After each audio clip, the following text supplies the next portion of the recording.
grab something to drink and we'll get the show on the road.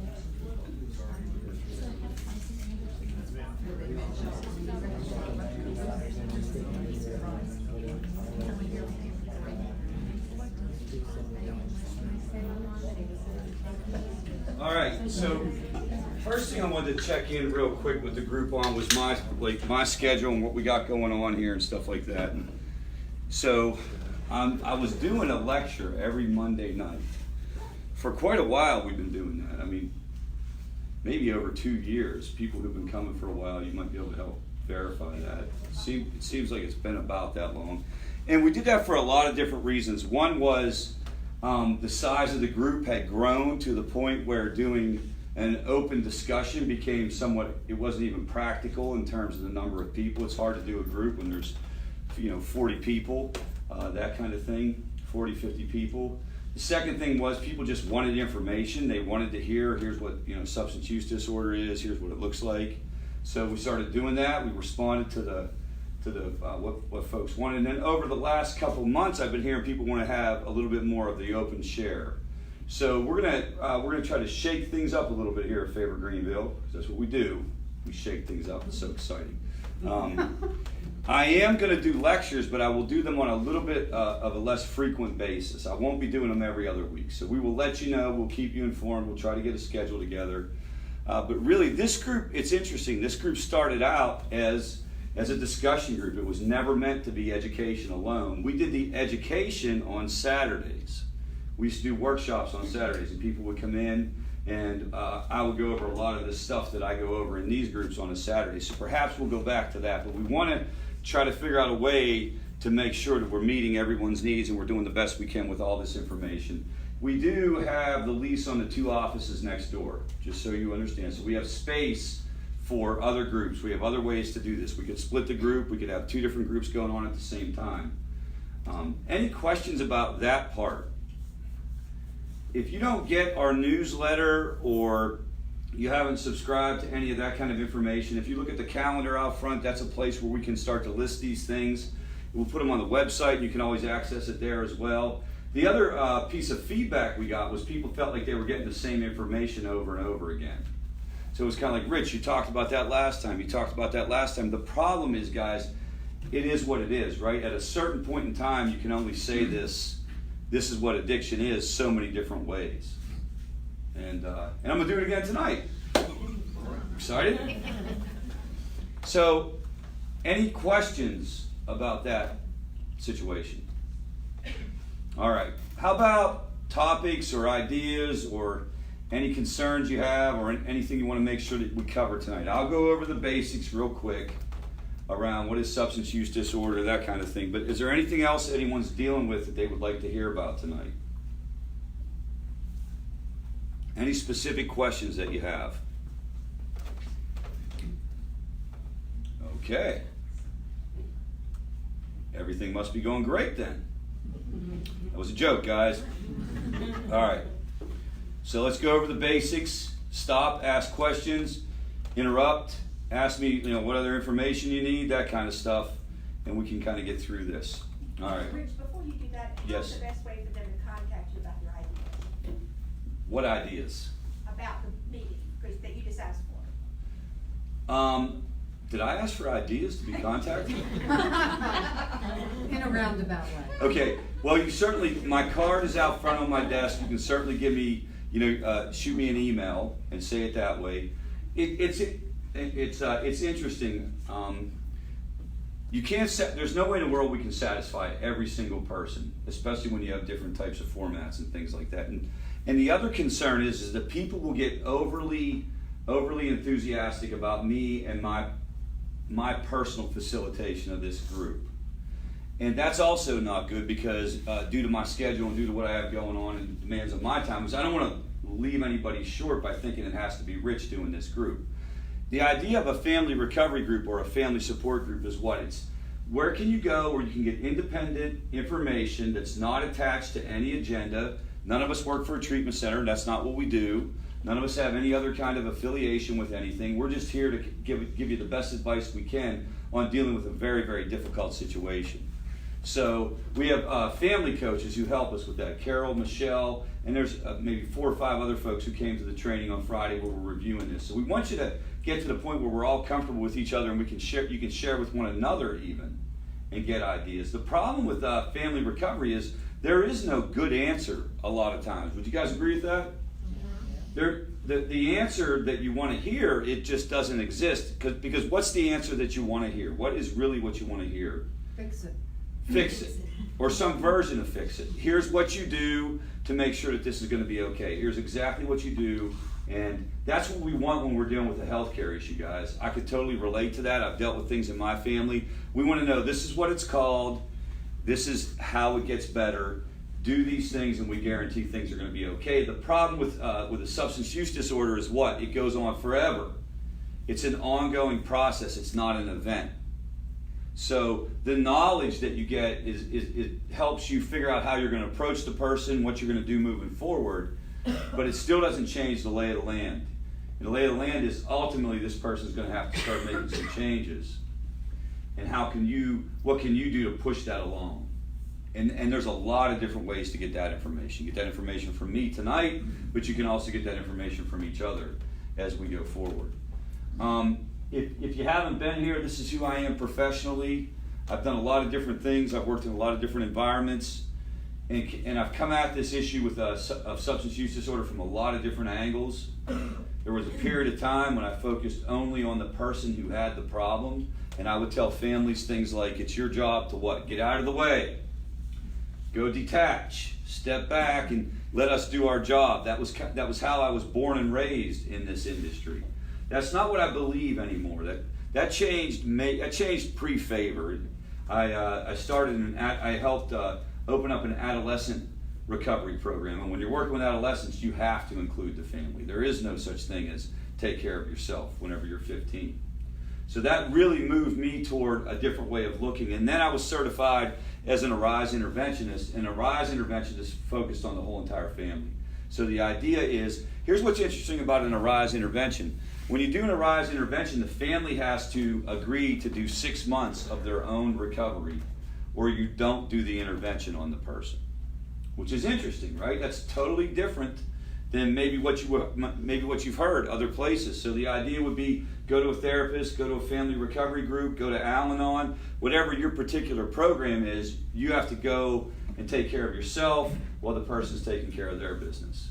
So those are the things that led me to more of a family orientation. The other thing is, it's clear that the family has to be involved because the family is actually the person, the people who know what's going on. I look at my situation and nobody knew what was up except my family. Family members are closest to the problem, if you will, right? If this is the problem, if this is the person spinning out of control, who knows what's happening? Mom, dad, brother, sister. Maybe some people at school, maybe some people at work. Then you get out here. Out here is Rich. Rich is way out here. Hey, come here. We want to help you. You see all these levels you got to go through. This is why the family has to start to get involved in this process. And the other reason is because the family suffers themselves. Family members of somebody addicted are 5 times more likely to wind up in the hospital than the general population. What's that all about? Stress. And stress is related to about 70 different chronic health conditions. Not sleeping at night isn't good for you. Always being on edge creates this tension within you, and it can create mental health problems. It can create all kinds of physical health problems. And there are a lot of people dealing with this. About 46% of Americans report that they're dealing with a loved one who has some type of substance use issue. That's a lot of people, right? A lot of people. So many more people in Greenville should be here tonight. You guys have the courage and the wherewithal to come here tonight and learn about this. What gets in the way of people talking about this issue, in your opinion? Anyone can answer. Still judgment. Stigma, judgment, embarrassment, shame. Families you're conditioned to not talk about this. The term alcoholic and drug addict is thrown around. You've been told by the media, you've been told even by professionals and other folks that you have to wait for a person to hit bottom and they have to want it, and there's not much you can do anyway, so just sort of stay out of it. And what if I told you everything about that model or everything about that thinking is 100% flawed? It was never based in any kind of truth. It was never based on any kind of research or any kind of agenda. It was a slogan, guys. Hit bottom is a slogan. It's not an actual healthcare response to an issue. If you came to me and you said, I have stage 1 cancer, and I said, well, come back when you have stage 5. And we're going to help you out then. So you can see, now the problem is the person doesn't want to talk about it, right? So the person themselves is not begging for services or begging for treatment. So the family member is usually a much more willing customer than the person themselves. So you get into a situation where you got to be careful because you can't try harder than them. You can't make them do anything. But hopefully we'll give you some information tonight, and we'll talk you through some stuff. We believe you can change some of your behaviors, and it influences your loved ones. You can do some things different. What else would you add about dealing with it if you're a family member? Anything else we need to have a heads up on? It's stigma, it's stress, it's anxiety, it's guilt, denial. Denial from who? From the family or from the person? Both. Yeah. Both. Denial is a comfortable place. So denial is an interesting thing. When you say denial, do you mean denial of denial in the sense of I don't have a problem? Mm-hmm. Do you think that the majority of people out there actually believe they don't have a problem? No, they know they have a problem. So what's interesting is there are very few people out there. If it's progressed to the point where you're in this group, it's probably likely they know they have a problem. So it's really not denial. Denial in the classic sense would be I'm clueless. I have no idea that I have this problem and I'm destroying myself. It's really what? It's lack of desire to change. All right, so like the will to change is not there. The desire to change is not there. They know it's a problem. I know I have an alcohol problem. I know I have a drug problem, but I don't want to do anything about it. And that could be for a wide variety of reasons. It could be because they're afraid. Maybe it just hasn't, I'm just not at that point yet. I enjoy partying more than I enjoy the idea of getting better. Maybe there are things that you can do to push them toward that by setting boundaries. Maybe they haven't even thought about it to that level. What I believe is a lot of folks are frightened, they're anxious, they're scared, especially early on, especially before maybe they go to treatment for the first time. Come on in, guys. There's some chairs over here. I believe they're nervous, they're scared, they're afraid, they don't know how to talk about it or what to say. But I think most of them know it's a problem. I knew it was a problem way before I knew I wanted to do something about it. You get that? You just know this isn't normal. This isn't how we're supposed to be doing this. And we've gone through this before. What are the different things that can contribute to substance use disorder? And one is you can be born with a deficiency. You can be born a certain way. It's the biological vulnerability, if you will. This idea of specifically less dopamine receptors. The DRD4 7R variant. Now you guys know. And if you're ever on Jeopardy. Oh my God. And the category is substance use disorders for 500, Alex. What is the technical name of dopamine deficiency? DRD4 7R variant. This is the idea that some of us are born with less dopamine receptors. And dopamine being what? The neurotransmitter that allows us to experience pleasure. And so if you don't have enough dopamine, what happens? You're restless, you're irritable, you're discontent, you wonder what's next, what can I do next? It's also an explanation that's been thrown around related to ADHD. You see those kids, they can't sit still. It's because where can I get? What can I do next? What can I do next? What's next? What's next? What's next? And that's where you hear people use the term addictive personalities. How many people have heard it? There's really no such thing as an addictive personality. There are some biological vulnerabilities in some ways that we're born that make it look like we're going to be, tailor-made for this issue. With this also comes impulsivity, and we know high levels of impulsivity are associated with substance use disorder. Why? Why? Because if I'm highly impulsive, I'm willing to try things. I'm a risk-tolerant individual. Yeah, give me that. I'll give that a shot. Let me jump off that high cliff into that shallow body of water. Let me drive as fast as I can. Let me do whatever I need to do, including these substances. There's no governor in my brain. You guys know what I mean? There's no, that little voice is like, hey dude, you should chill, man, slow down. some of us are just able to ignore that. And does that mean this person is a bad person? No. Not at all. This is literally part of, it's blue eyes, brown eyes, right hand, left hand, short, tall, whatever it may be. Now, you can have experiences early on in life too that will create this phenomenon or add to this phenomenon. Early childhood trauma makes it worse. High levels of toxic stress make it worse. If you've ever heard, there's a terminology called adverse childhood experiences. Those drive this phenomenon. Also, a couple other things. Yes, Carolyn? Is that also that strong-willed, defiant child? No, they may look like that, but they're really just, I got to go do the next thing. It's like, sit still. I told you to sit still. Well, I can't sit still. And you'll see it show up for people early on. And I can remember in my life, it was sports. The very first thing that I became obsessed with was any kind of sport that I could play or watch on TV or what have you. And this is back in the day before you could watch sports. Really, you had like 3 channels. Anybody remember that? And so you'd have to wait until there was a football game on or whatever. But being obsessed with that in a way that I can look back on that was different than my peers. And people would say, well, that was just because you were a good athlete and you wanted to be a good athlete. But it wasn't like that. It was the escape and it was the experience that I just had to keep getting. I just had to keep getting. I just had to keep getting. You'll hear people talk about, people who take chances on motorcycles or other things, just like going for it, right? And no, it's not strong-willed in the sense like, screw you, I can do whatever I want.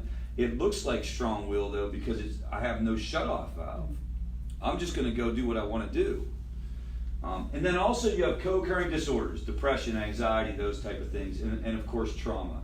This would be the self-medicating model, if you've ever heard that idea, that some of us, we have this baggage we're carrying around, and substances are very helpful in that sense. And it takes on a lot of different forms, guys, and not everybody who is using at a dangerous level is actually addicted. Addiction in and of itself involves a brain change. So you have a lot of statistics around risky use. Go to a college campus on Friday night. A lot of risky use happening. But it doesn't mean that they're addicted. Now, Favor Greenville, we know we're working with people across this spectrum, for sure. And the deal is, it's not like one of those things where you can tell precisely what's going on with somebody. So what do? You paint with a broad brush and you try to give people the most conservative piece of advice. And so, we wind up treating a lot of people in the orange like they're in the red, just to be honest. It's what you do. It's a conservative, safe thing to do. So what do? You recommend, let's stop doing all this stuff, let's get to meetings, But we got to be careful because sometimes that's not going to resonate with people and you don't really know what they're going to need. We don't actually get a chance to look at their brain. It'd be better if we did. It would be better if addiction treatment involved an automatic brain scan.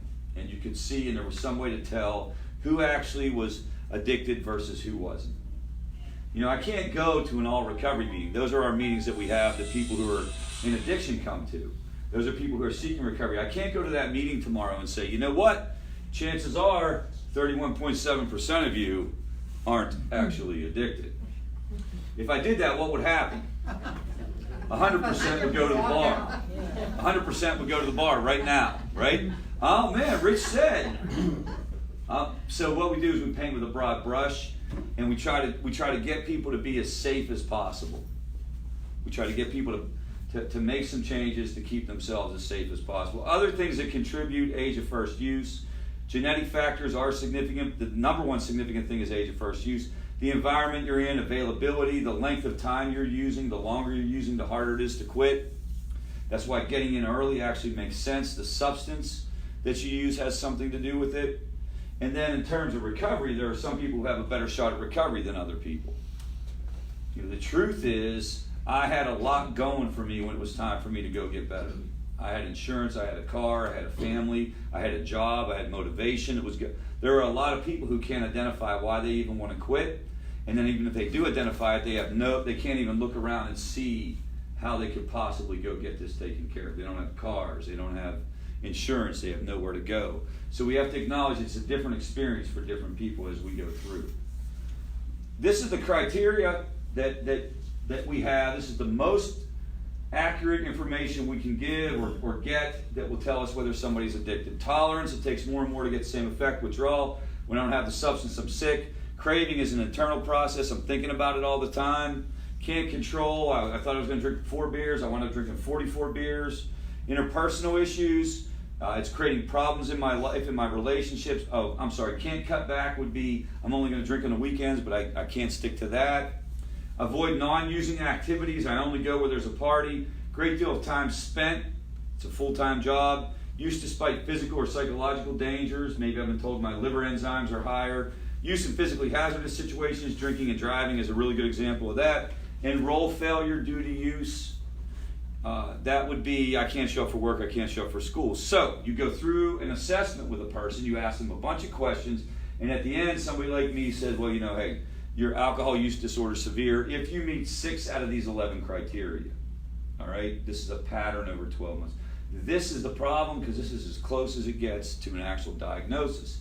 It is not like going to the doctor and the doctor pointing at your broken leg and saying, look, you can see your leg's broken right here.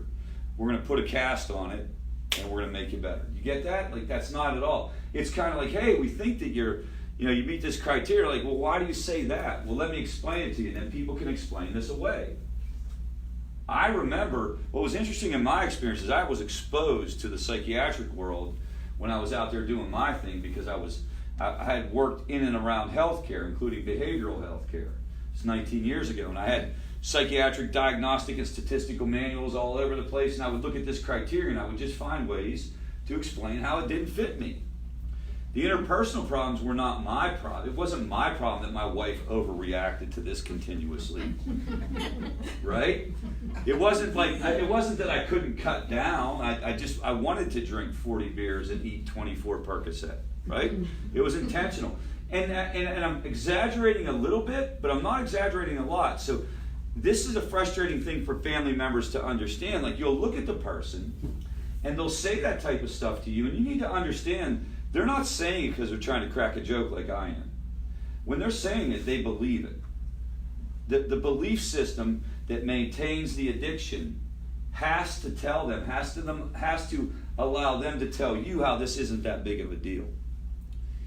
And it's not, let me just make this stuff up and fool my mom or fool my dad, fool my husband, fool my wife. It is 100% what I believe. Yeah, it's not my problem. It is because she's overreacting.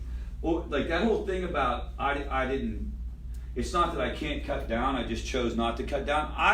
As true as I'm sitting here, said that hundreds of times. And you guys have heard this, I could quit if I wanted to.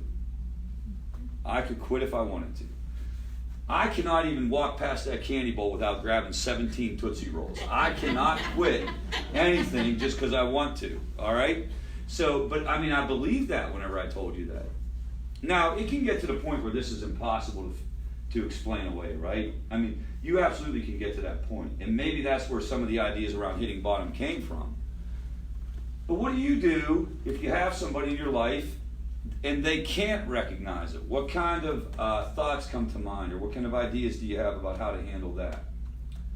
How do you handle that with your loved one or with a friend or whatever it may be? Well, that's why we're here, Rich. So the first thing that you don't do, because remember, you're dealing with somebody who their brain is not functioning in a rational way. So the first thing you don't do is argue with them about this. Has anyone ever tried to argue with their loved one about how you actually are addicted, and let me explain to you how you're addicted? Have you ever gone down that route? That's an exercise in frustration, right? I mean, that's one of those things that'll push you over the edge, because they will start explaining to you how that's not the case. You will then say back, but wait a minute, I know for sure that you had this much to drink on that day and it got out of control, and I know you lost that job because of X, Y, Z, and they'll tell you how it wasn't because of that. Then you'll start questioning your sanity. You'll literally start wondering if your version of reality is real. And maybe they are right. Maybe there is something up with me. Maybe I am overreacting. So you don't even want to go there in terms of trying to convince somebody. Can we all agree on that? This is an argument you'll never win. I've never talked anybody into recognizing that they had a problem. I've helped them talk themselves into it before, but I've never talked them into it. I've never said, I don't know what to say to make a person see the light on that. I know for sure, though, that if you try to make them see the light, the more you pound on it, the darker it's going to get.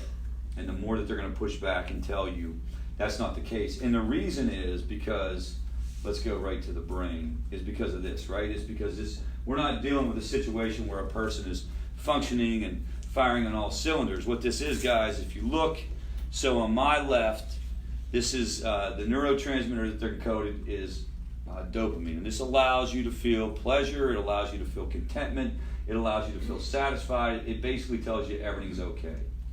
What happens is over time, as you abuse substances, dopamine is depleted in the brain. It basically goes away because too much dopamine is dangerous. You're flooding your brain with dopamine every time you're drinking, every time you're smoking, every time you're eating a pill. So it shuts off the production of dopamine, and you are incapable of experiencing a normal, pleasurable, contented day.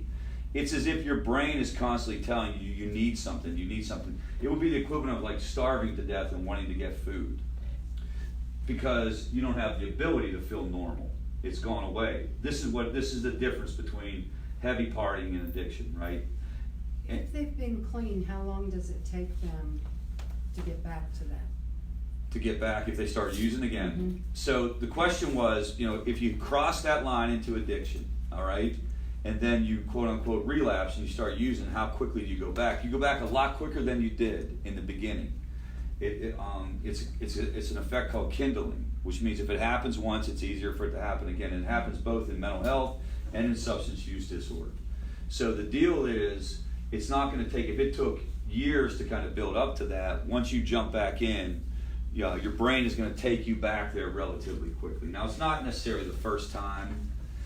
But here's the thing, a lot of people, and actually I would make an argument, the majority of people I've known, 99% of the folks I know have had a misstep in their recovery. Do you guys get that? Like, it's very, very common for people to screw up and start, I'm going to try this again, I think I can do it. Yeah, that is almost a guarantee. Do you guys understand that? That is almost a 100% guarantee that the person is going to try to, either they'll try to move into maybe some substances they don't think they ever had a problem with, or they'll go back to what they were doing and tell themselves it won't get that bad. I know enough now. That's almost inevitable. And that's how it is in any behavior change. I go to my doctor, and this is like last winter. I don't know. Do you guys remember when I had bronchitis? If you were coming to the group, I had bronchitis. It was the worst case of bronchitis in the history of mankind. It was from eating too many zingers, right? So I go and I'm doing my thing, and they tighten me up. They give me some antibiotics, and I'm okay with that. But then they're doing all that, like they're taking my blood pressure and stuff, and they're like, well, you have like pre-hypertension and stuff, and I'm like, well, probably. I work like 85 hours a week. I eat zingers and I do energy drinks all day. Like, yeah, I got a problem. Okay. So they say, well, you have to do A, B, C, and D, right? They're telling me you got to come back for an appointment. That was the first thing. You might want to look at medication, and you certainly have to change your diet. This is the direction, the treatment plan given to me. I reject it all out of hand. Before I even leave, in my head, I'm going, I'm not coming back. Okay? Telling myself I'm too busy. Do you guys get it? I leave, and I make none of the changes that they just told me to. But I could go back there tomorrow, and I would be welcomed with open arms, and nobody's going to shame me or say a word to me or say anything. It's just the way it is, Rich. People have a tough time like changing their diet. People have a tough time managing their hypertension, right? That's just, but reverse that and say it's alcohol. And say that I just went in and I recognize I have an alcohol problem, and now I'm supposed to get better, but I mess up. What has happened? You've relapsed. You SOB. What is wrong with you? Why are you so obstinate? Why are you so in denial? And I'm not saying that the family shouldn't feel that way. The family should feel that way. The deal is, it's not going to do you any good to say it out loud, and professionals should definitely not react like that. Do you guys get, this is how behavior change works. But that's not how we're treated through this process. And I want to go on the record as it's not the family's job to soft pedal anything. Your job is to be mom, dad, husband, wife. Do you get that? I'm going to give you some advice tonight on how you can say things that'll make it easier on you, not to make it easier on your loved one.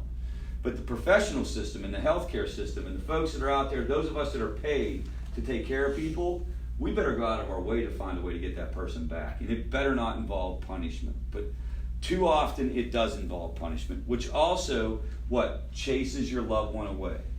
Makes it less likely that they're going to come back in and seek help when they make that inevitable mistake. So one of the ideas is, how do you deal with lapses or relapses? All right, we'll just stop there for a minute and let's just think it through. So first thing is to characterize it the right way. If a person if they're doing well for a while and they mess up and they pick back up and they do a substance, that doesn't mean it's a relapse, guys. The terminology that's utilized is called a recurrence. It's a recurrence of the behavior. Do you get that?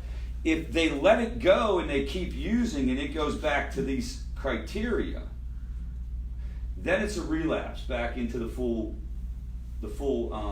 diagnostic criteria. Do you get the difference?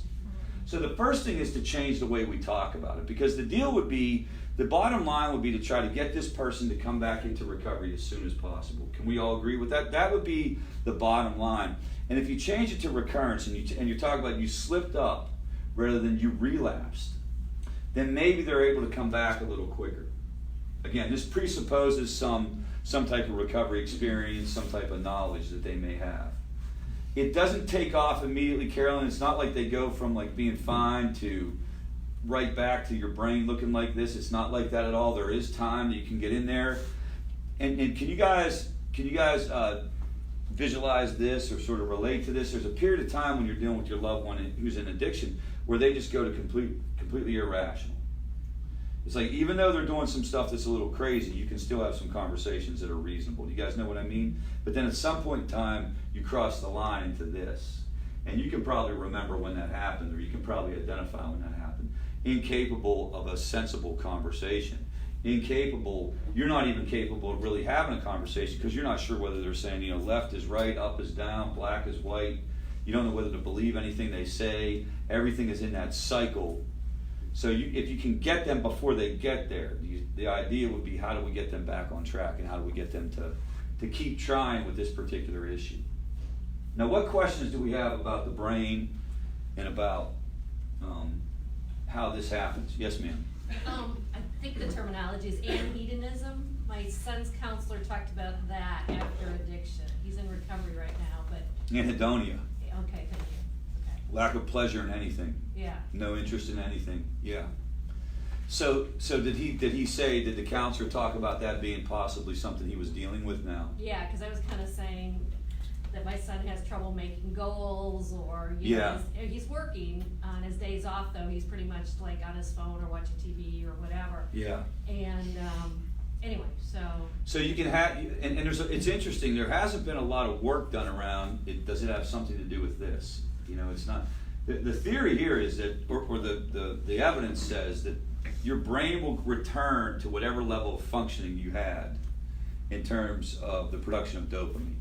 Okay, and so it seems like anhedonia, which literally means lack of interest or lack of pleasure, inability to experience pleasure, seems to be associated with other issues other than this, more along the mental health line. Well, he was also diagnosed with depression. Well, then it's a prime symptom of depression, guys. Okay. It's a very, and it exists with or without the substances, and it's this idea of, I don't really want to do anything, I'm not interested in anything. It's why people wind up isolating, which can also lead to exacerbating the depressive symptoms. Certainly the substance use part of it isn't going to help anything. It's going to make everything so much more difficult. So if you have somebody who's dealing with that part of it, if they're in recovery, the key thing is, and I can totally relate to this, the deal is, whatever you had going on before you went into recovery will still be there, right? So let's say that I was dealing with the dopamine deficiency issue and the impulsivity. Once I get into recovery, it's still going to be there. So that's where the idea of recovery groups and therapy and how do you take care of yourself on an ongoing basis, because you're not fixed. You're back to where you were. The substances are no longer destroying you. You're stabilized in that regard, but you're still dealing with any pre-existing depression that might have been there, or pre-existing trauma or anxiety, it doesn't go away. You don't go to rehab and you're dipped in the waters of recovery and you come out and you're like, yay! Because if that was the case, we'd go back to rehab every other day. Dip me in the water again, dip me in the water again, right? But it's not. You have to figure out a way to manage it, and this is why family members, being involved in a family recovery group, or keeping yourself informed on an ongoing basis, and make sure you don't think of this as a finish line. Part of the deal is if I can just get Johnny to do, and then fill in the blank, whatever the blank may be, if I can just get him to go to rehab, if I can just get him to see this psychiatrist, if I can just get him to start going to meetings or whatever, that's not how it's going to work. It's going to be an ongoing process for the person. The deal is they have to, if they can stay involved. This is extremely important. What do I mean by stay involved? I don't mean stay involved in any certain particular program. Stay involved in some type of recovery process. Seeing a therapist would be an example. Coming to favor groups would be an example. Going to other types of groups would be an example. Leading a healthy lifestyle, working out, whatever it is. If you stay in the game, you're typically able to work through it. The problem is people will throw the towel in. They'll say, oh, I tried. This didn't work again. Screw it. I'm out, right? That's a psychological phenomenon called the absence violation effect, which is, it happens every January 15th. Because on January 1st, everybody's going to change, and by the 15th, you've missed 2 trips to the gym, and you've eaten some stuff you shouldn't have, so you're screw it, I give up. Do you see how that could also go down where recovery is concerned? I tried this again, it's easier, I'm going to go back and do my thing. So this is all something. What other questions about this part of the process, guys? What other questions about the brain? Or thoughts? So, yes, sir. Relapse, recovery, there's no magic number there, I guess. No, there isn't, but there's some data that suggests that it's 4 to 5 times a person will try before it sticks, just in terms of average amount. And by try, it means it doesn't mean 4 or 5 trips to rehab, it means 4 or 5 concerted efforts, whatever that looks like for the person. Yeah. And you say that to families and they want to punch you in the face when you say it. I mean, I've been with families when I've had that conversation, and I've seen that they want to punch me in the face. I mean, I'm a trained observer of human behavior. I can tell when somebody wants to punch me in the face. It's not what they want to hear, right? What do you want to hear? Get your act together. Here's the problem. You have a problem. Let's get your butt into rehab. Here you go. You're good to go. Like, I get it, man. I wish it was. I totally wish it was like that. I 100% wish that there was, here's the antibiotic, we guarantee it's going to go away, but that's not at all what this is. And so the deal is, how do we keep them coming back? How do we keep them from just going out and going at it completely reckless, dangerous, all of the above, right? What other questions or thoughts? Yes? I got a question. When you take alcohol and drugs and it affects your dopamine, why is there nothing that you can take good for you that'll affect your dopamine, that'll target the dopamine? Yeah, because anything that puts dopamine in your brain also gets you high, which is all. But why does it have to get you high? Why is there nothing that can affect the dopamine without getting you high? Well, there are things that can affect it a little bit that won't get you high. Okay, so here's some things that'll affect it. So being in a group like this where you're around other people and you feel safe and secure affects dopamine. It just doesn't affect it to that level, okay? Exercise affects dopamine in a positive direction. Prayer and meditation affects dopamine in a positive direction. There are some supplements that you can take that affect it. It doesn't affect it to that degree. Yeah. Well, then why is there nothing to that degree? I mean, Because that gets you high. Yep. All right. So let me show you. So anything that there is things like that. They're called Oxycontin, cocaine. That gets you high. That takes you above the line, if you will. So let me see if I can pull this up real quick and show you what I mean. So how long does it take the brain to get back to normal? it's different for different people. You can see major differences about 90 days. You'll start to see, most people will say they felt major differences 90 days. Some people say it'll be a year before they feel completely normal. It depends on the substance that you were doing. The good news, the younger you are, the quicker you bounce back. So that's That's good news. It's tougher for younger people to maybe jump into recovery because it tends to be a little bit of an older crowd, but the good news is the younger you are, the faster your brain bounces back. But 90 days you should be feeling much, much better. But it's not, I can't guarantee that by any means. You get that, guys? We're all very, very different, and it depends on how long you've been doing it, that kind of thing. Somebody else had their hand up? All right, let's see here. So let's answer your question on what the deal is. Okay. All right, so let's pretend that right there is a 10 on a scale of 1 to 10. That's feeling normal. That's if you don't have any pre-existing deficiencies, you don't have anything, you're not carrying around any baggage, although I don't know who in the world isn't carrying some type of baggage, but at any rate, you're feeling okay on any given day, all right? But then we're running around and we're at an 8.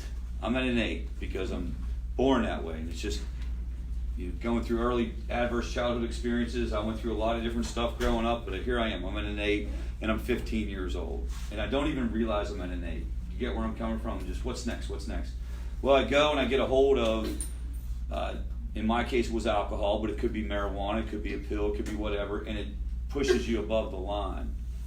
And it makes up the difference, right? It makes up the difference and then some. And then if I do that over and over and over again, it shuts off my production. Do you see what's going on? It takes me down to a 6. Next time I use it, I can only get there. So on and so forth. And this is where I can't even using the substance won't get me what I want. And then this is what it looks like. Now, so the original question was, why can't we invent something or put something in there? Well, those are all the things that get you high. Well, and because your brain shuts down the production. Well, and even at that point, you could even be taking things to get you high and it wouldn't work. Yeah. But if you reverse it and you go back to this, let's say this is over time.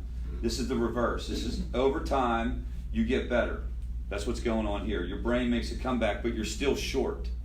So what she's saying is, why can't you make up that difference there? And what I would say is that you probably can via all those type of things that I was saying. But people will want to feel better now. And that's when you get in trouble. Yes, ma'am. I was wondering if it also has an effect on dopamine receptors in the brain. So it is actually it is the loss of dopamine receptors. It's not actually the loss of dopamine. So I'm kind of saying that wrong. And that's what you're technically born with less dopamine receptors. Do you also have desensitization of the receptors? My understanding is it's because there's less.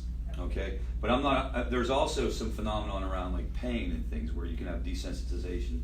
And there's this thing called hedonistic adaptation where no matter what you're doing, if it's fun, and you keep doing it, and you keep doing it, you keep putting it in your body or whatever it is, or whatever, this is great, you will eventually build up a tolerance to it, and there's a ceiling, which is desensitizing the experience, right? Regardless of what it is. I mean, take anything that gives you a dopamine hit, can get you there. Gambling, shopping, right? I mean, I personally have never had this shopping experience. I mean, dude, I don't even get it, because I've gotten in arguments where people are like, that's a shopping's an addiction. I'm like, no, it's not, man. No, it's not. I cannot compare you buying shoes to me buying crack cocaine. It's two different things. Right? So you got two different experiences here, but for some folks there's a huge rush that occurs. The process of going shopping is fantastic. The whole entire experience is fantastic. And you can also become desensitized to that. And where are you going to go and what are you going to do? So there's definitely a process. The deal is, how do we get, so this is whenever your loved one gets to this point. And this is why you'll hear from people. If you have somebody who's been through the recovery process, you may have experienced this, where they'll get to a point where they can't deal with this. They cannot tolerate this. It's unacceptable. I gotta feel different. And I want something to make me feel different. You know what I mean? And so I'm not gonna work this program stuff. I'm not gonna talk to my therapist anymore. I'm not gonna go see my psychiatrist because it's not working. You verbalized it. It doesn't feel that way. It doesn't feel that way. And this is why it's so tough for family members, because you're trying to get the person to do something for their health and for their welfare that there's no immediate payoff to it. Is that more common with a co-occurring disorder? There's a lot of, it's a steeper mountain to climb with a co-occurring disorder. I don't know if you guys could hear the question. Is that more common with a co-occurring disorder? Co-occurring disorder meaning what? Any mental health issue and any substance use issue, right? Absolutely, it's a steeper mountain to climb. Because the comment was made, the pills aren't doing me any good. Yep. Meaning the pills she was prescribed. Yes, many times you'll hear that, and the deal is, so look, if I'm depressed and the only thing that gets me out of bed is cocaine, then that's going to be harder for me to overcome than if I'm not.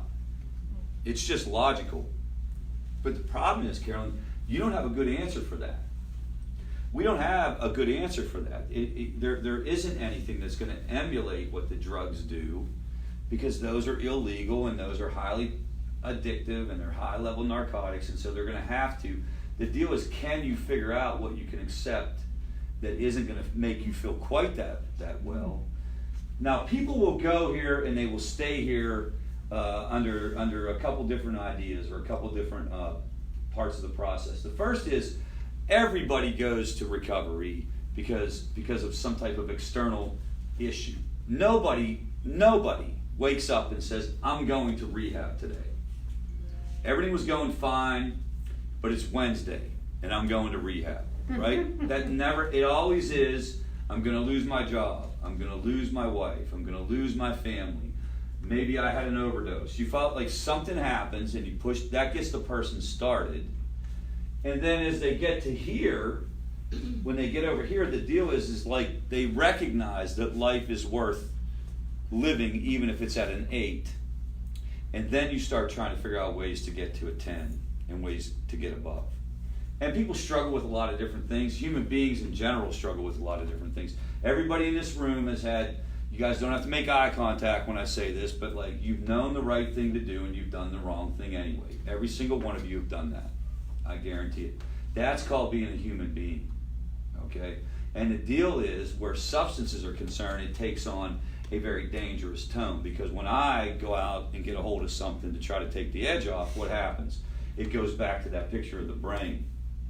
And now, am I going to go back to all the things that led to me making a decision in the first place to get recovery? All the dangerous behaviors. Do you get where I'm coming from? So it's not that we are particularly uncomfortable with this, or that we're particularly weird because we want to try to fix this, because we all live like this. We all want to try to find our own little hit, our own little fix. But what we have gotten ourselves in a jam with are these substances.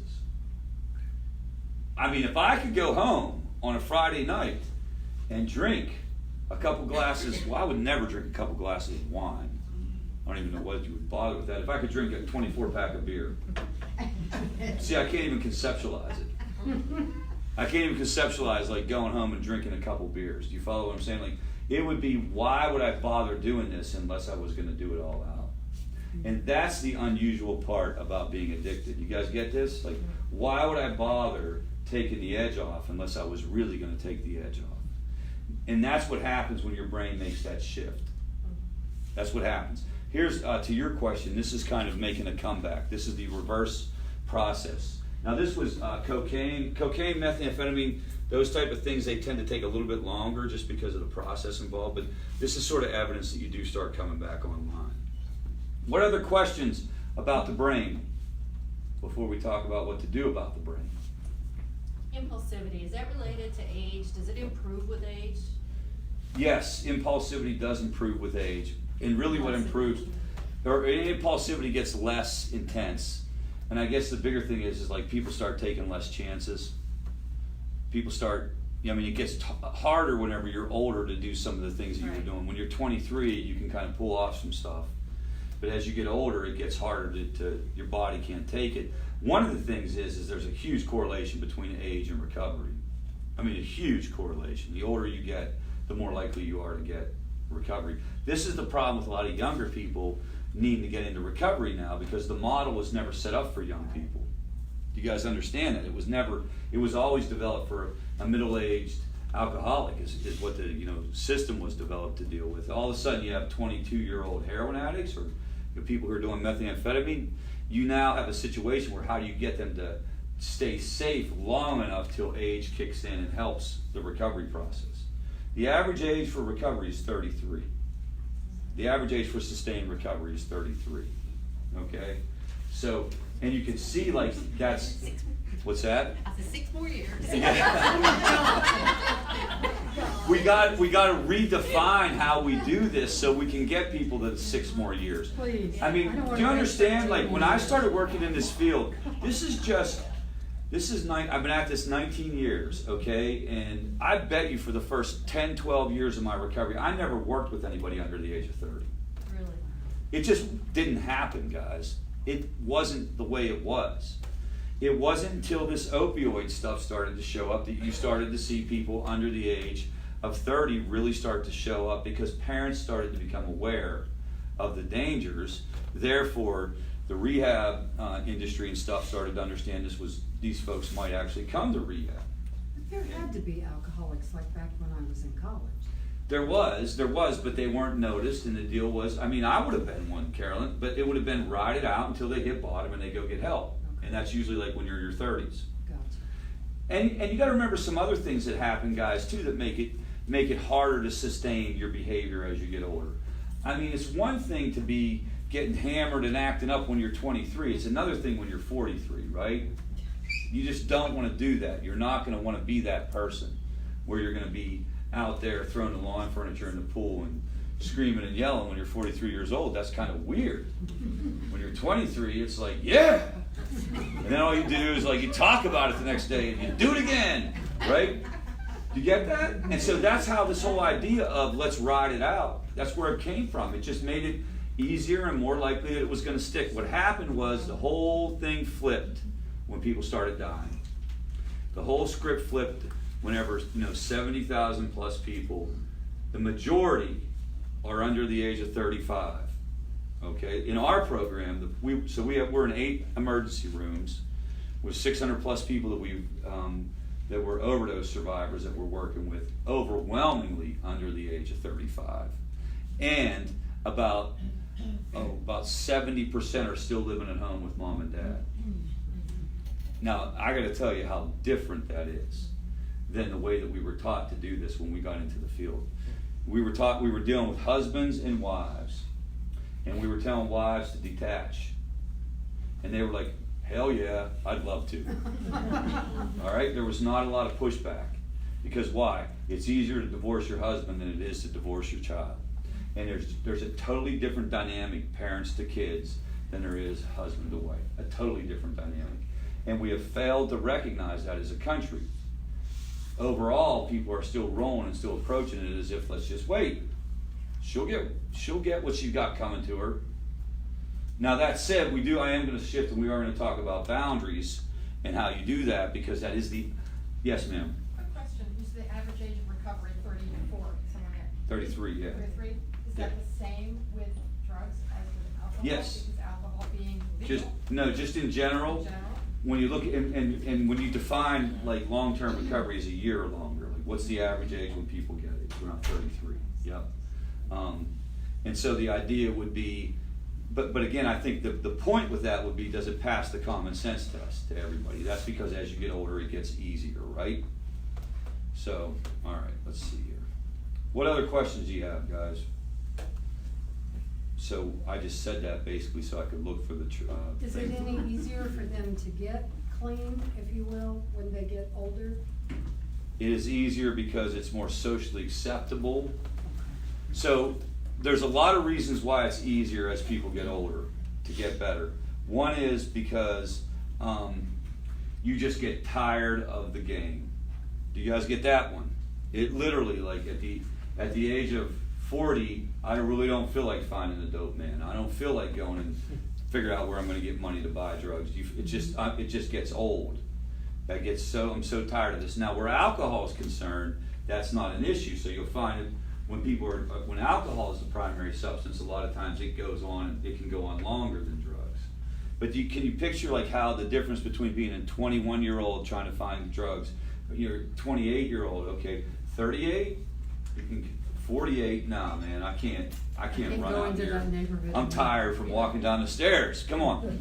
So, that's one factor. The other factor is socially appropriate. It was socially appropriate for me to come in on a Friday night at 10 o'clock watch like a Disney movie with my daughter, and go to bed. Like, you know, I had no social pressure to be doing anything else. Yeah. Whenever you're 21, the day is just starting when I was going to bed. So you have all that going down. You also have the factors around people who don't have a problem with substances. As you're younger, there are a lot of people who don't have a problem with substances who abuse substances. Do you guys get what I'm saying with that? Like, it's common. How many people are going to get hammered at the football game? And you're trying not to. So the social norms don't support recovery.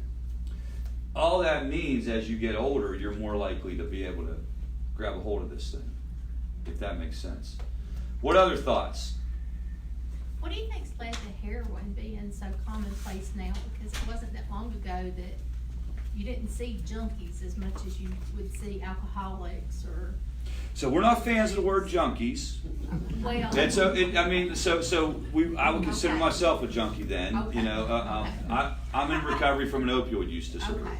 All right. So, and we don't blame you for that, but like, Yeah. we do go out of our way to make sure that we're trying to make people feel like this is a healthcare issue. Do you get that? We want you to feel like this is a healthcare issue.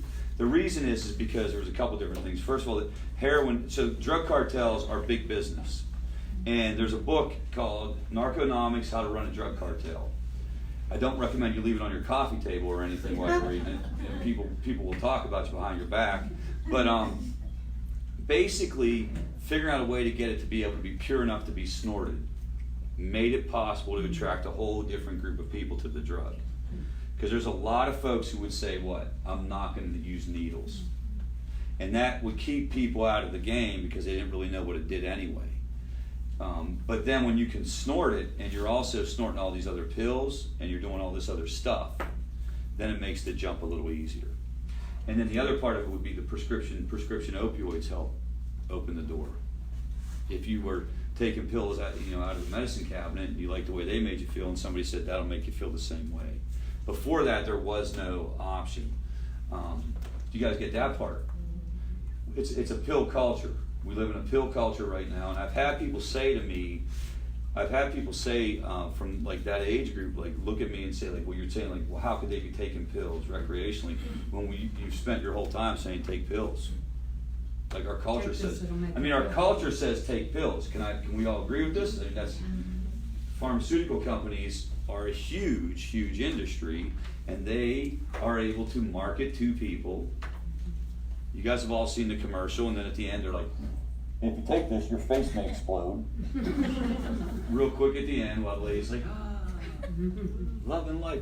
So the deal was all those barriers were down. The barriers that were there when you were in school or when I was in school. Like, think about this. I mean, I didn't really know anybody who was I didn't know anyone who was doing heroin for sure. And I knew like one or two guys that might have been taking pills. We sort of heard that they were, but we all stayed away from it. Even though we would party with whatever else we could get a hold of. That all flipped. It has everything to do with pharmaceutical companies, without question. Regardless of, I don't blame a pharmaceutical company or a doctor for me becoming addicted to prescription narcotics. I don't blame a doctor at all. But I do know that like the culture was different when I was searching for these pills. Man, I would go anywhere and just say to the person, "Hey, they'd be like, you ran out early." I'd be like, "Yep, I'm in pain. What do you want?" And he'd be like, "Okay, here you go." I didn't even make up lies.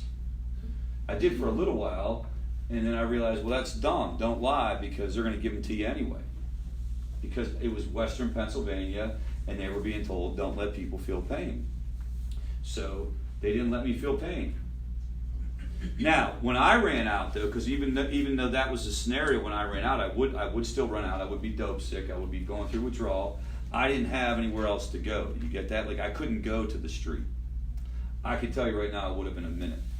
If I'd have been sick from coming off those pills, and somebody would have said, you can do a bag of heroin, here it is, $10, and you can snort it, I know for sure, without question, in a New York minute, I would have done that. And then what happens? Well, over time, you build up a tolerance to that, and somebody says, if you shoot that, you get a better effect. Well, yes? If they shoot up the heroin, is that harder then? Is that a relapse? Is it harder than if you were just on pills? So now you just... So it's technically the same exact chemical kind of like composition and the same effect. It's the same class of drugs. The deal would be when you're intravenously using something, you're getting a more powerful effect. It crosses the blood-brain barrier quicker, and it's more intense, and so it's harder to come off because of those type of things. The drug itself is not different. Now, well, I shouldn't say that. You'll get into situations with purity and different stuff. But make no mistake, what's going on is, and the reason to your original question of why is this showing up, why are there so many people, because it's just a strategy. It's literally, these are businesses that have product development and product development strategy. That's why a heads up to everybody, and I keep talking to kids about this because cocaine is a hugely popular drug on college campuses. Fentanyl and cocaine killed more people in Greenville than heroin and cocaine. So it's kind of like, let's try it in everything we can. Let's throw it against the wall and see if it sticks. And that's what I think is going down. And unfortunately, you know, when like a person, like drug cartels will say like, well, we don't want to kill anybody, but it's the cost of doing business, right? Mm-hmm. So how do you help people through that? You acknowledge everything I just said about the brain, right? You know you're not going to talk anybody into making a better decision with their life based if they're at that point. The reason is they're incapable of having rational thinking. So you start to work on these things called boundaries, right? And we've talked about this before. This picture of my 6-year-old son, Aiden. This is what it looks like when you set boundaries with Aiden. And I use this as an illustration around the idea of nobody's happy when they're told no. Do you guys understand? Like, nobody is happy when they're told no. When you have to tell somebody you're not allowed to do that, or I'm not going to support that anymore, or I'm not going to pay for that, or no, you can't drive our car anymore, you can't live in our... Nobody is going to be happy about that. They're all going to throw a fit. And if they're too happy about it, that's even stranger. They will react. And so when it comes to setting boundaries, you have to go into it with your eyes wide open. There's nothing pleasant about it.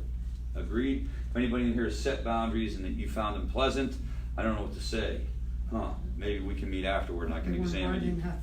You know, like that's it's going to be a fight. It's going to be a confrontation. What are they going to do? People are going to say things to you that are, you know, it's unconscionable. You can't believe this is coming out of your loved one's mouth.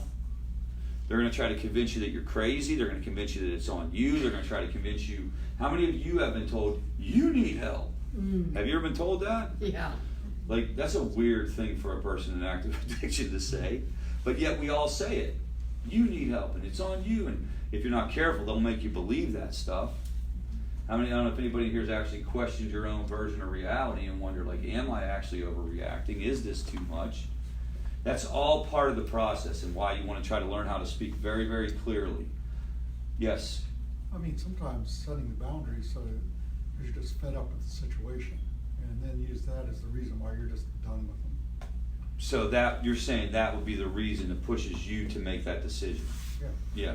Yeah, so I don't know if you guys could hear the comment, but many times when it comes to boundaries, it'll be that you get pushed to a point where you just can't take it anymore.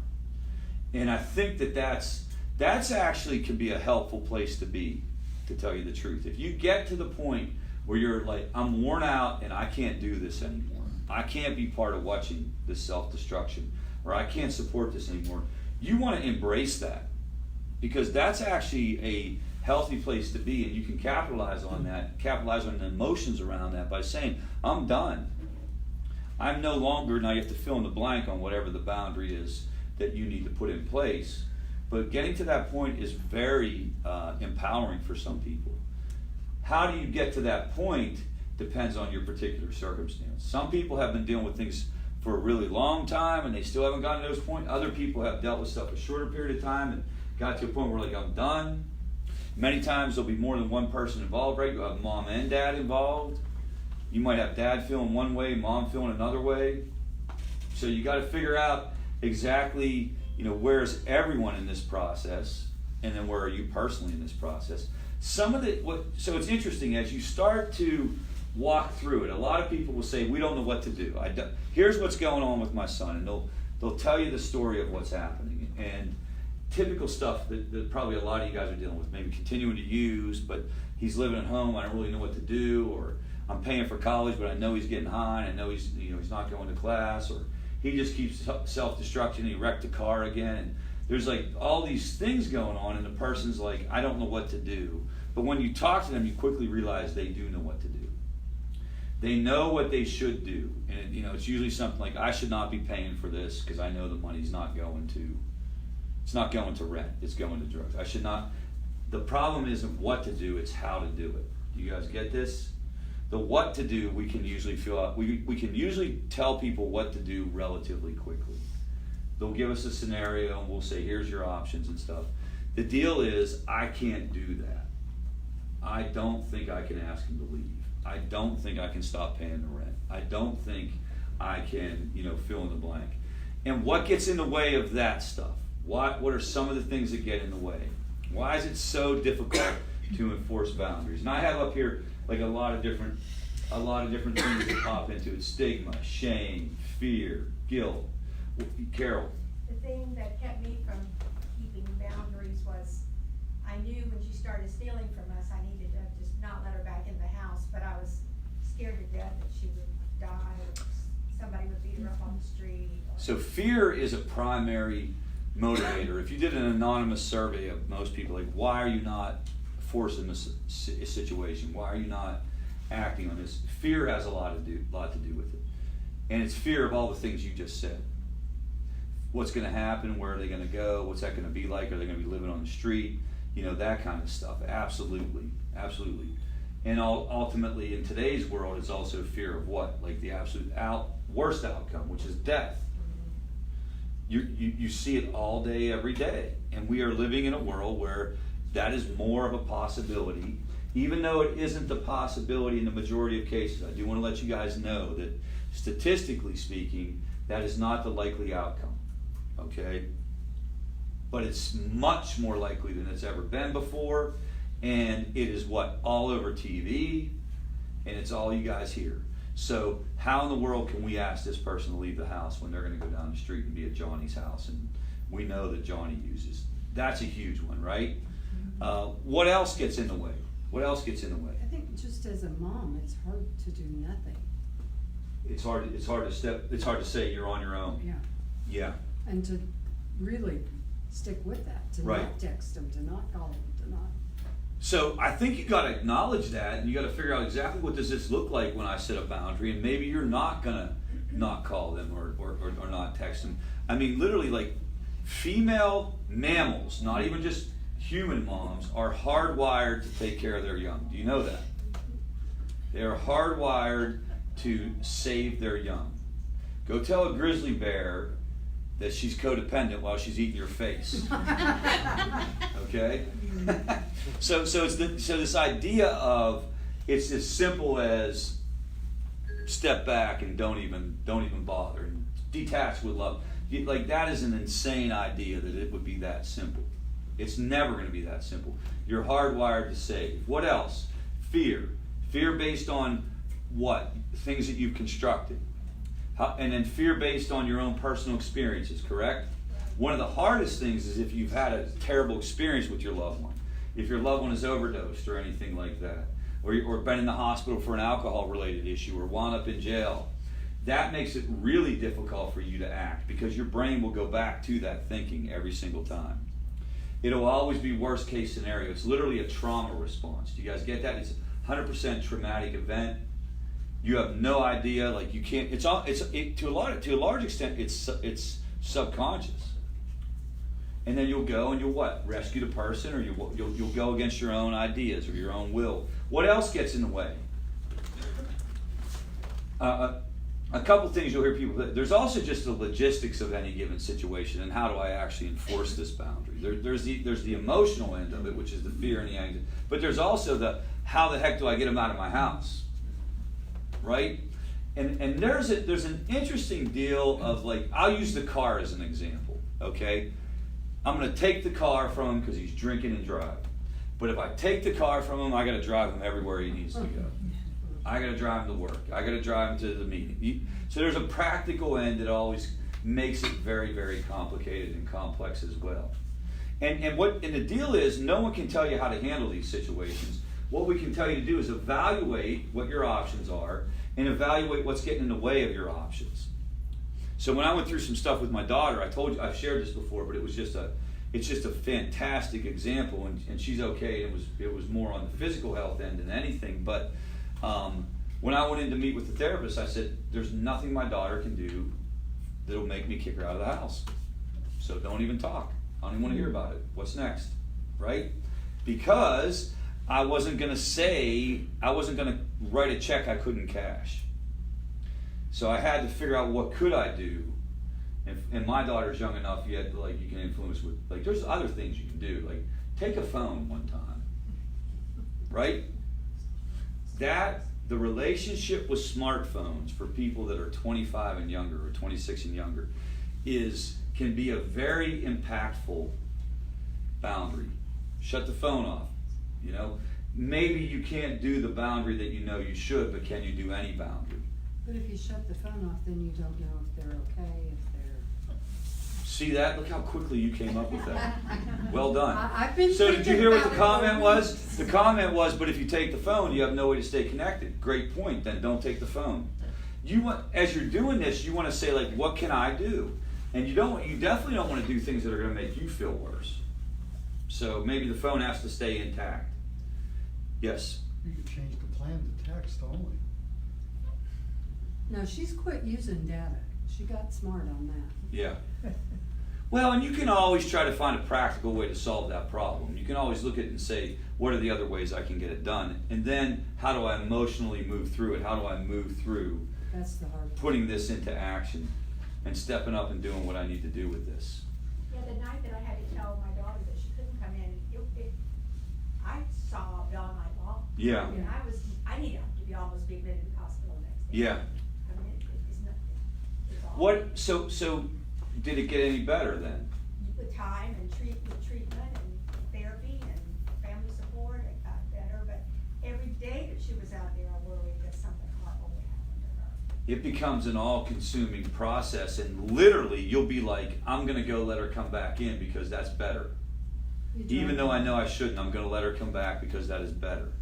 I kept driving by where I thought they were, to make sure they were. Circling it. Yeah. Yep. In the meantime, the person has no clue or concept what you're doing or how it's impacting you because They don't care. they have tunnel vision on where can I get this next substance. So they're not even considering the fact that you're circling.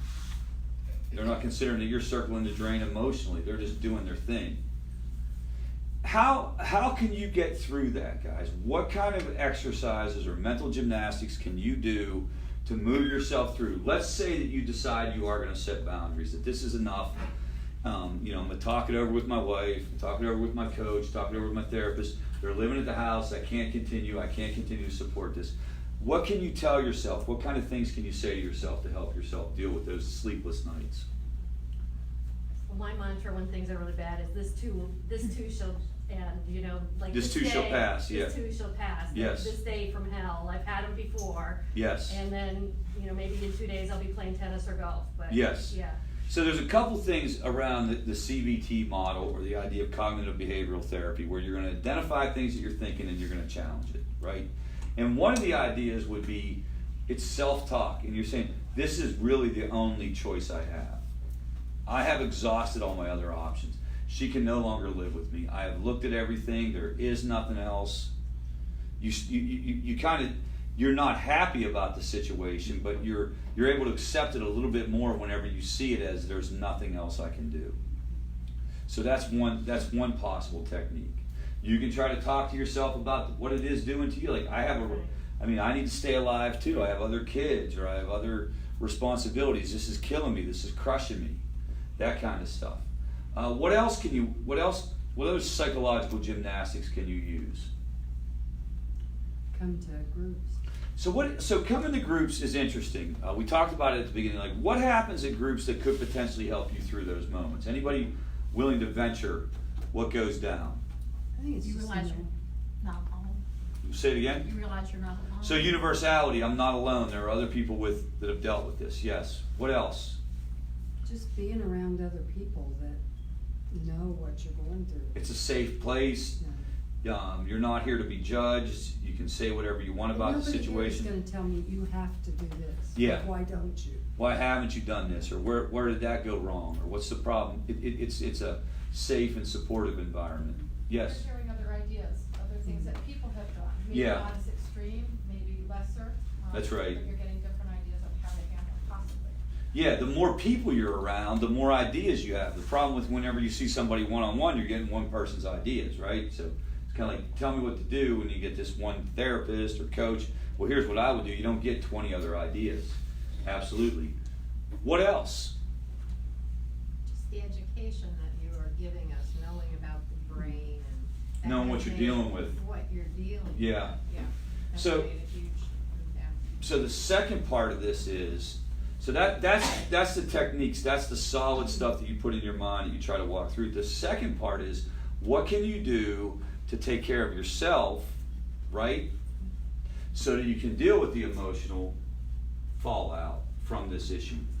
Other than talking yourself through the initial decision and how you made it and how you're going to stick to it, what else can you do to take care of yourself? And that gets into a lot of different things that we've talked about in here, a lot of different things you've seen. So that's support groups, right? We talked about that already. It's also some type of therapy or some type of coaching or some type of, how do you deal with stress in general? How does everyone in this, I mean, because people can have stress without it having anything to do with addiction, right? Stress is directly related to 70 different major league healthcare conditions, with or without. How do you deal with stress? I consistently go back to that free 3. So the free 3 is a positive psychology technique that has been shown to reduce stress and increase well-being. And it is what? Laugh every day. Try to find something that makes you laugh. Listen to music, preferably something upbeat. East Coast rap. East Coast late 90s rap. That's what I recommend. Okay? So, hey, or whatever you're into. But you want it to be something that's upbeat. Not crying your beer. And the third area is go outside. And the deal with the free 3 is do it every single day for 30 days. And see, well, every study has indicated, literally, like quality of life indicators go up regardless of what goes on with your circumstances. And stress goes down. What else? What else can help? Routine. Tell me about the routine. Well, I find when I get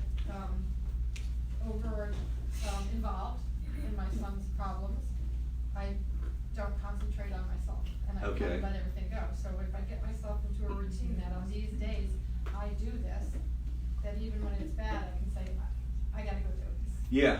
I keep myself active. I Yeah. keep myself moving Yeah. forward.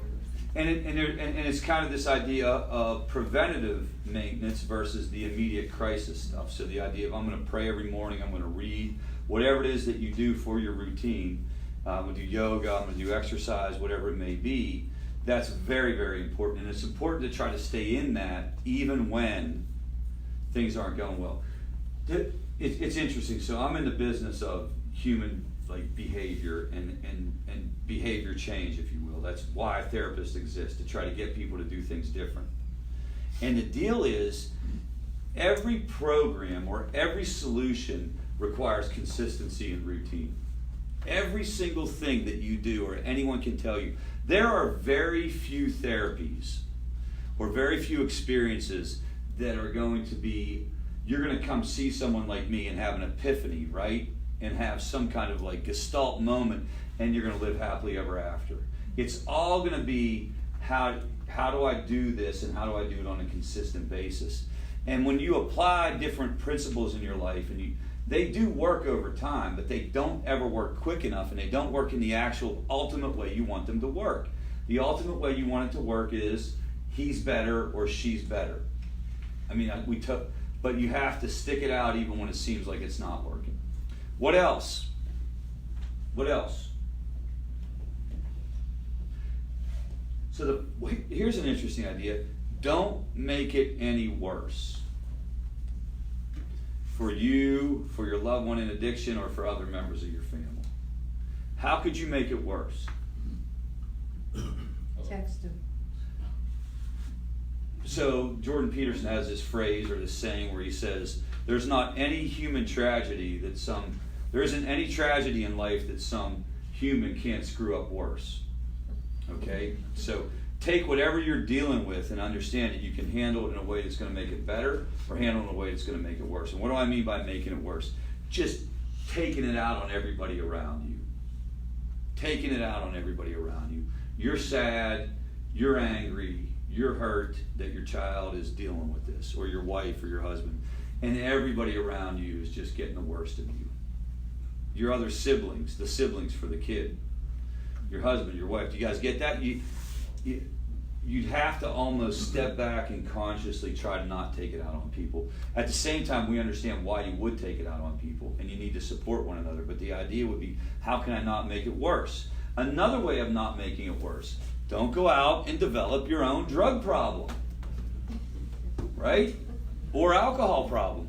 I mean, stress contributes to behaviors that have a high payoff, so you start drinking all of a sudden to deal with somebody who's drinking, and the next thing you know, maybe it's a habit for you. Or overeat, or anything like that. Or shopping addiction. I'm totally serious, man. I don't get it at all, dude. Like, I've done over 300 interventions, and I've never done an intervention on a shopping. I really want to, man. Like, I really want to get in there and kind of like figure it out. Be like, yeah, what did you do? What happened? You got one? Okay. You gotta let me get in there, man. So, don't make it worse. Try to stick to your routine. What other stress management issues? What other stress management tools do you guys know of? What else can we share with the group? Yes. Keep reminding yourself that you're worth it, and that it's not selfish. Because if I don't, and I might have to say that to myself every day. Yeah. But do what's good for me, so that I could be good. With the people around. So again, and that goes back to the idea of knowing what you should do, but being able to talk yourself out of it because you're reacting in a certain way. Absolutely. A couple other things. Everybody knows what the 3 good things are. So 3 good things. You write down every day 3 things that happened to you that day that surprised you in a positive direction. It's not a gratitude list. Like a gratitude list is, I have a job, I have my health, I have a house, that kind of thing. This is, hey, I was going to be late. I thought I would be late for coming back to here, so I got a good thing to add. I thought I would be late because I've come to understand that Interstate 85, like, what the hell is that? Like, seriously, like, if you want to, like, just lose your mind, go think that you're going to get somewhere in 15 minutes via 85. So I left, I was on the other side over there, I left and I came through, I thought for sure there's no way I'm going to make it, but I did. That would be an example of a good thing that surprised me. Got a higher score on a test than you thought. That would be a good thing. Or maybe something worked out at work, that kind of thing. So 3 good things is another example. This idea of trying to have fun, there's an acronym, PERMA, that's pleasure, engagement, relationships, meaning, and attitude. So the P part, the pleasure, what do you do for fun? And there's actually different types of fun. There's just things you do for fun that are just silly, and I'm just going to go see this movie, it's going to make me laugh. There are other things that are exciting, and you do things because you're kind of like into high impact sports or something, or you're into some adrenaline type activity. Then there are things that are novel, that are unique experiences. I've never done this before. And then there are the bucket list fun things. So pick things and do things, and it gets counterintuitive because you're like, what am I doing having fun whenever she's dealing with that or he's dealing with that? What else would you guys throw out there? What other thoughts? Get a punching bag. Carol's into punching bags. The evidence doesn't support punching bags. Yeah, there's. You can beat on things apparently, that'll help. I'm not going to endorse that. I officially do not endorse that behavior. Yep. I'm with Carol. Yeah. A pinata, yes. So here's something else to think about. The last thing that I would say is understand that the problem you have in front of you right now today, okay, could be solved. It could get taken care of. Your wish could come true, but there could easily be something else pop up a year from now or 6 months from now, totally unrelated to addiction, totally unrelated to what you're dealing with. And the idea of if everything is a certain way, I'm going to be okay, is a hard way to live. It's a very hard way to live. And if you, and this is a circumstance that challenges that to the T. Am I right? Like this really challenges that. But I know, I've gone through things where if this just was okay, or if this just happened, everything would be okay. when I went through that stuff with Aiden, where his like respiratory system is shut, so I think he's gonna die, right? He's 6 years old. Well, if he just is okay, well then after that, I go through the stuff I went through with my daughter, and my brother-in-law dies. It's like, whoa, you can think that everything's gonna be cool, and we're gonna have everything in our nice, neat box, but that's not how life is. And so when you're in the middle of this, maybe what you do is you try to have that perspective taking. You try to understand that this could get better, but you don't even, like, then the next thing could come. You're trying to get out of this idea that your happiness is tied to this person being okay. Whatever you need to do psychologically to get you there, because that's an impossible thing. That's an impossible thing. It's not your job. You can't do that for the person. You can't figure it out for the person. So, all right, so it is 8 o'clock. This is phenomenal that this is 8 o'clock already. I literally cannot believe that an hour and a half went by like that. One of the reasons why I keep doing this group is because how much I enjoy it, and I'm a very self-centered, selfish person. So, and I run the place, so I'll do what I want. So I am going to, before I commit to when I can be here, I need to look at my schedule. What's going on, guys, is we have been brought into a lot of very significant conversations around the nation related to this issue. We're on a board in Washington, D.C., met in Chicago last week around the reframing the payment system, starting with Medicaid and then moving into commercial insurance. And what they're going to be doing is onboarding all substance use disorder issues in hospitals, which I've been saying for years. They will come in, it's starting in 4 pilots around the country, and there will be no more like you got to go down to the drug clinic. Here, we're going to try to help you figure it out right now. And there will be a recovery coach attached to the person for 5 years. Okay, so it's transformational. And we are the recovery provider for that process. So that's been taking a heck of a lot of time. And we hope to be on the list to be able to actually implement that. We've had some pushback about Greenville being a place because it's a low Medicaid state. So we may have to go outside of Greenville to get it done. But do you get that idea? They will bundle the payment, and the healthcare system will be responsible for managing that, including if they have to go to rehab, they'll have to contract for rehab and stuff. But the deal is it'll be more of a health coaching model. And so we would be attached to somebody, and I think that could be a huge differentiator. Imagine if you guys, if it was automatic, natural practice where your loved one had a recovery coach that was primarily responsible, for 5 years, and you didn't have to be the only one. Right now, Favor Greenville can only do that with our hospital projects. Our goal is to expand that to everything we do. We want to be able to expand that. So that's been taking up a lot of time, which is why I can't say I will be back here next week. I will see what goes on with that. Any other questions or thoughts? You don't think that will get to the point where it is like with old people and their case managers are so overwhelmed that... No, I don't think. I think that you can manage it. I think that depends on the organization and the provider. Her question was, would that get to the point where everyone was overwhelmed and you were just grinding people through? It could get there, but you have to make it so it doesn't get there. It goes on in mental health all the time. In other states, there are places where like you have mental health case managers who aren't burned out and who are managed, right? I mean, I ran one.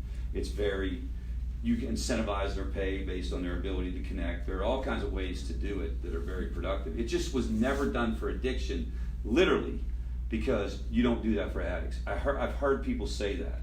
I'm not making it up. There was no other rationale for why are we doing this with people with mental illness, where people who won't go to outpatient appointments, people who won't go see them. You can get a case manager, but you can't get them for addiction because of the stigma, guys. And the deal is that's how it should be.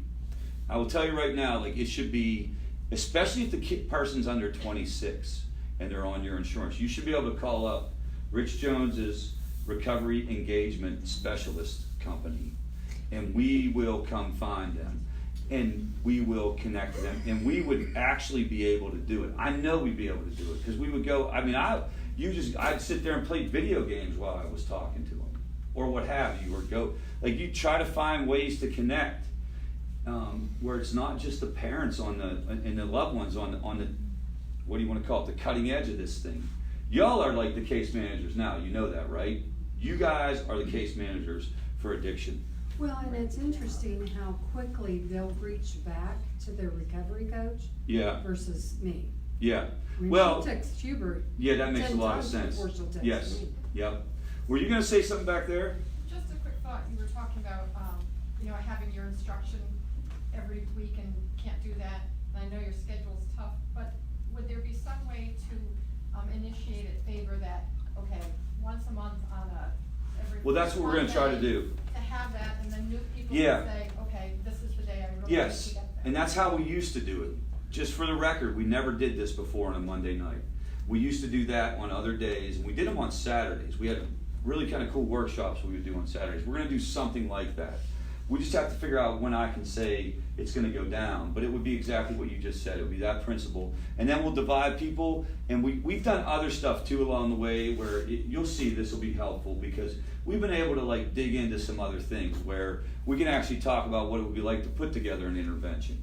And we can use it as an example. Like you can get into better stuff then. And overall, I think it helps. It'll help more than just me lecturing every week. So we will be back here next Monday. We'll let you know as soon as we find out what we're going to do with the group. Let's take a second and close this thing with the serenity prayer, please. We need a moment of silence for those still suffering with this disease and for the family members brought into this no choice of their own. Followed by the serenity prayer. God, grant me the serenity to accept the things I cannot change, the courage to change the things I can, and the wisdom to know the difference. All right, we are good to go. Fantastic.